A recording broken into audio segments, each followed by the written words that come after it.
So let's talk about the reports, okay? Right. I sign up an offer and acceptance. Someone has a special condition in there, building and pest inspection. We have the annexures. They are now organizing an inspection. Right. What is covered in the report once you've done the inspection? Okay. So under the standard REWA annexure, building inspections and timber pest inspections need to be done to an Australian standard. Now the Australian standard is there to protect both the buyer and the seller and the real estate agent and the inspector as well.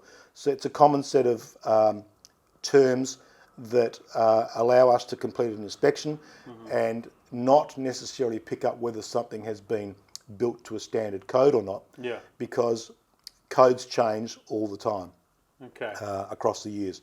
We are looking for structural inefficiencies. So if there's an imminent failure, or if there is a maintenance item, or loss of utilities. So, for example, if there's some timbers that are sagging in the roof and it's going to be squashing some water pipes or something like that, you lose the utility.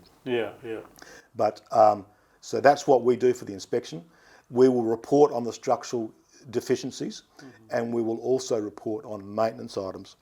But the maintenance items aren't necessarily something that the seller needs to do. It's picking up for the buyer ongoing maintenance that may need to be done now or in the future. For example, so they look at the report, they know that maintenance issue is something I may need to get fixed in the future. Yes. What are some of these maintenance issues? Well, there may be some of the timbers outside may be peeling with paint, or some in older houses, windows may be starting to peel. There may be some moisture in the walls from the shower. Now that's not necessarily a plumbing issue. That means that the tiles in the shower or the grout in the shower is starting to leach moisture through, and it's detectable in the wall on the other side. That is not something that the seller needs to do. It's something that the buyer should look into.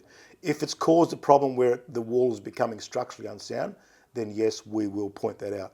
But if it's only causing a moisture issue that is visible or detectable by the moisture meter, then we will put that in as a maintenance item. And we will clearly mark in the report whether it is a structural inefficiency or not. Let me tell you something. I've had a lot of reports come from you guys, and we have less issues when our clients decide to use you guys, because you clearly state the difference between yes, we do, a structural issue and a maintenance issue.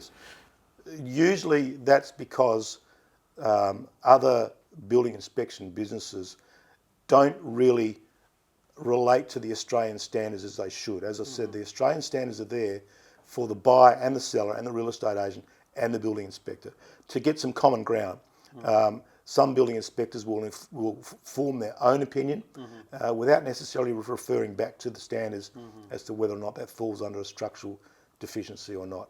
We follow very closely with that, and our insurance covers us for that as well.